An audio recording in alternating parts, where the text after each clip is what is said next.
今日の、まあ、一つのテーマになると思うんですけど、うんその贈与された人が、まあいいと。俺たちみたいにたまたまもう、本当宝くじ以上の確率で両親が贈与してくれて、絶賛と称賛と感謝だけで育てられたみたいな、本当だね。本当奇跡だと思うんですよ。じゃあ、そうじゃない、ネイティブじゃない人が、まあ例えば極端な話、逆親から否定されて、愛を受け取らずに育った人っていっぱいいると思うんですけどね。でそういう人たちは、ネイティブじゃない人たちがどうすれば母乳が出てくるのかっていう。それ。母乳が出てくるのか、それ。それだよね。そこを話したいよ。そう。で、もう一つ言うと、その、母乳系って変だけど、おもらし系ってすごい、この世界に行くと何が起きるかっていうのをちょっとまず話したいと思うんですよ。はい、はい、はい、聞きたい。僕とかカノンさんの世界になってくると何が起きるかっていうと、一言で言うと天国なんですよ。天国だね。確かにおっしゃる通りだね。簡単に言うと天国なんです。で、簡単に言うとね。簡単に言うと天国なんですけど、天国ってどういうことかっていうとですね、問題が起きないんですよ。問題がない、苦しみがないんですよ。苦しみがない、問題がない、悩みがないっていう。だから、ポジティブとネガティブに分かれないんですよ。そうだね。だから、ポジティブとも違う。前向きでもなく、後ろ向きでもなく、八方よけ八方漏らしだ。八方漏らしみたいになっちゃって、こう、スプリンクラーみたいになって撒き散らしてるね。撒き散らす。散らかしちゃってる。感謝を散らかしちゃってるっていうことになると、あれがいらないんですよね。戦略とか。いらないね。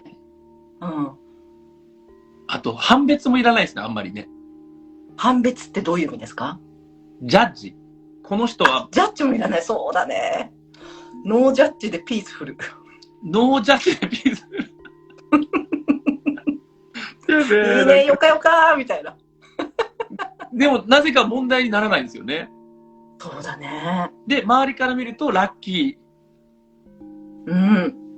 周りから見ると俺たちもそうだけど、もちろんラッキーなんだけど、周りから見ても、ラッキーなことばっかりが起きてんだけど、俺たちは別に、選択してラッキーをしてるわけではなくて、ラッキー磁石になっちゃってるから、なんか、歩いてるだけでなんかすげえラッキーがくっついて、オナモミくっつき虫みたいな、歩いてるといっぱいくっついてきて。やつね。そう。特にだから、もうすごいもわセーター着てるみたいなね。そう。とで、この世界が多分、多分昔のお釈迦様とか、その、キリストとかが見た世界だと思っていて、で、この世界、極楽浄土みたいな世界なんですよ。この母乳あふれ系は。でもこれって本当に特殊な体験でもあるし、でもそれが真実でもあるんだけども、じゃあ、ずっとブッダもキリストもイスラム教もずっとこれを追求してきた問題だと思うんですよね。この苦しみのない世界、不安のない世界っていうものが、確実にあるよね。あるっていう。確実にあるよね。これをどう皆さんにこう、お伝えするかと。で、上から目線じゃないんですよ、これ。もうどうしてもこう上からだと中途半端なんですけど、天からの目線なので、天から目線なのね。天から目線なので、マウンティングではないんですよ。上下とかの、尺じゃないからね。慈愛のマウンティングです。慈愛マウンティングです。最後マウンティングつけて遊ぶ。マウンティングつけちゃった。なんかどうしてもつけたかった。いや結局、ね、俺とかかのさんはこういう世界があるよっていうのを体験してしまい、でも伝えたいけど、なかなか伝わらない部分もあるけど、まあ、うん、こうやって縁ができたことで、またこう、うん、違う形で、この極楽浄土の世界を伝えられるかなって。でも世の中のメディアにはそういうのはないじゃないですか。例えばじゃあインフルエンサーとか、うんうんうん、SNS にこういう話もない。うん、ないし、なんだろう、稼ぐとか、フォロワー数増やすとか、うん、あとなんか、うん、こういうすごいスピリチュアルに寄りすぎちゃって、なんか、うん、こういう準備しとかないと地獄に落ちますよみたいな系統はあるけど、なんか、そっちではない、なんだろうな、もうちょっとこう、ふわっとしたものっていう、この極楽浄土の世界ってなかなか、まだまだ数が少ないと思うので、なんかここはもう思いっきって伝えちゃっていいんじゃないかなと思うんです。本当さ、なんていうの、この世界と、例えば、そうじゃない、こう、肯定されずに、例えば育ったっていう世界って、すごく対極にあるようだけれども、でも、それこそさ、孫さんのさ、1.01理論じゃないけど、うん、本当に毎日やる歯磨きとか、毎日やるゴミ出しだけでも一個、超丁寧に味わってみようって、01を繰り返していくとさ、本当に、それだけ多分丁寧度って至福度だよね。で、そうやって至福がさ、表もすごいじゃん。1.01のさ、いつも孫さんが教えてくれる。二次曲線のやつね。こうなってくると。1.01 の話をちょっとだけすると、お願い、ありがとうございます。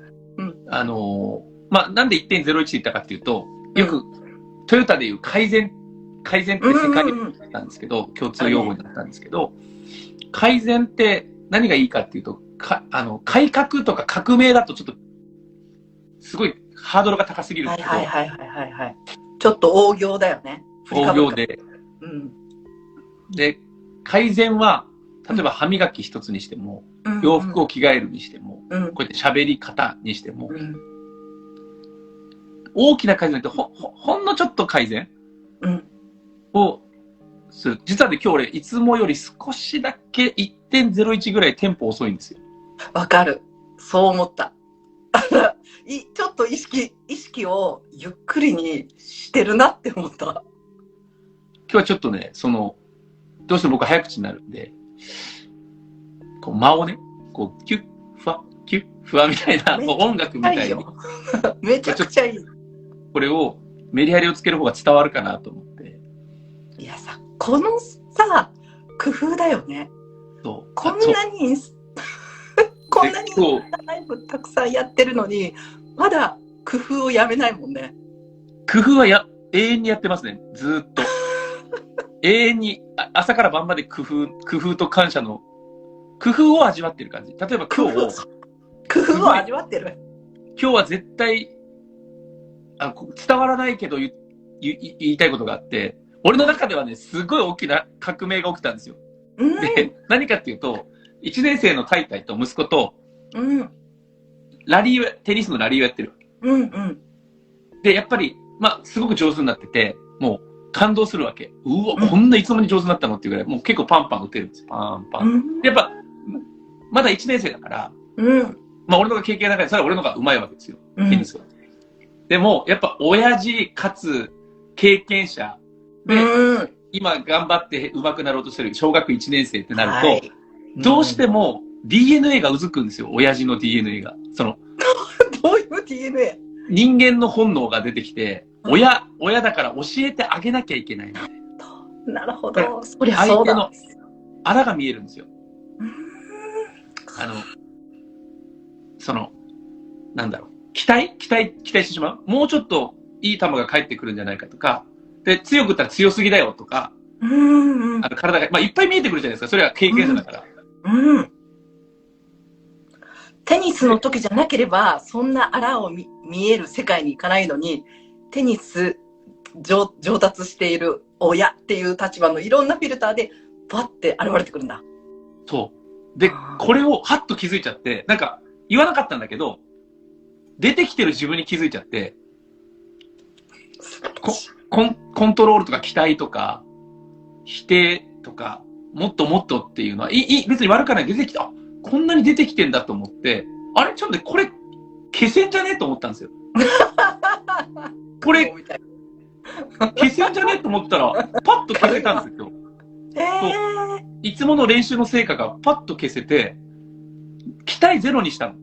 要するに、相手が、もう棒を空振りしようが、変な打ち方しようが、ふざけようが、やる気をなくそうが、うん、とにかく味わうように、もう何が来ても俺は楽しもうと思って、もう何やっても可愛いわけ、1年生だから。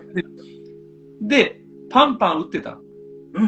なんか知らんけど、自分が変化したら、息子がめっちゃ変わったわけ。面白い。わかる。俺がなんかもうちょっとこうしなよとか、スタンスが狭いよとか、ちょっとステップもっと踏んがいいんだよって言ってる時って、全然なんか波動が落ちていくんですよ。で、逆に俺が期待ゼロにして、めっちゃ何でも来いっていう気にして、うわ、楽しい、全然ダメやないかいって言うじゃない。で、走るじゃないですか、俺が。だから、昔だったらもうなんだよってなってたのが、もう、この走っていくこと、ボールに向かっていく自分が瞬間瞬間がものすごい楽しいわけ。顔がもうめちゃくちゃいいもんね。で、こう、電信柱の方まで行って、もうだいぶ遠くだけども、一個一個渡って、ボールも可愛いし、で、戻ってきて、またやろうぜってなって、タイタイが、どんどんって、なんか超楽しいんだけどとか、向こうが言い出したわけ。今までにないリアクションして、もう超楽しいとか言い出して、パパ最高とか言い出したわけ。これって、最高。子育てとか、仕事とか、まあ夫婦関係、全部に通じるんですよ。おっしゃる通り。この、期待しないで、ただただ楽しむだけで相手が、こう、天国に行くみたいな。そのさ、期待をゼロにするっていうものは、自分で意図するっていうだけで、ソウンさんのその、もやもやもやってきたのは、スッて消えてたの？いや、もう、消えたんですよ。消えたんだ。わかりやすかった。なんかこれ、でもそれは今までの多分これやりとりとかね、自分もずっと言ってきたからっていうのもあるし、皆さんがもし、段階があると思うんですけど、今これ期待してる？例えば、起きなさいとか、勉強しなさいとか、なんで旦那はこれしてくれないんだろう？嫁はこうでしてくれないんだろう？まあ、仕事でも何でもいいんだけど、こう、期待してたことに、まず第一段階気づくことじゃないですか。これが期待かって。で、その期待の外し方は結構、もしかしたらすぐはできないかもしれないけど、期待ゼロで世の中行くんだっていう、ことに気づくと。素晴らしい。期待に気づくっていうことが、もうまず大きな第一ステップだし、期待があるっていうことは、裏側にはジャッジがあるってことだもんね。期待を超えるのは OK。期待を、超えないのはダメっていうジャッジがあるから、意識がそれだけ収縮しちゃうというか、ノイズが多くなるもんね。で、それを期待値外すっていうと、どこ来てもストライクゾーンだし、どこ来てもさっきのサプライズだし、ワンダーだし。さすがカナダだな。いや、今もうさらっとすごいこと言ってて、期待してる時点で分かれてる。期待してる世界と、期待外れの世界と、現実がこうセパレートしてると、セパレートしてる。ノイズが生まれるって今言ったでしょ。だからこう美しい流れを、そのセパレートが止めちゃうんですよね。そうだね。すげえ話だな。だからうちらの親は、期待ゼロだったんだね、うちらに。そうだね。そういうことか。そういうことだ。面白い。いや、ふけー。ノイズの原因がすげえわかりやすい。本当だね。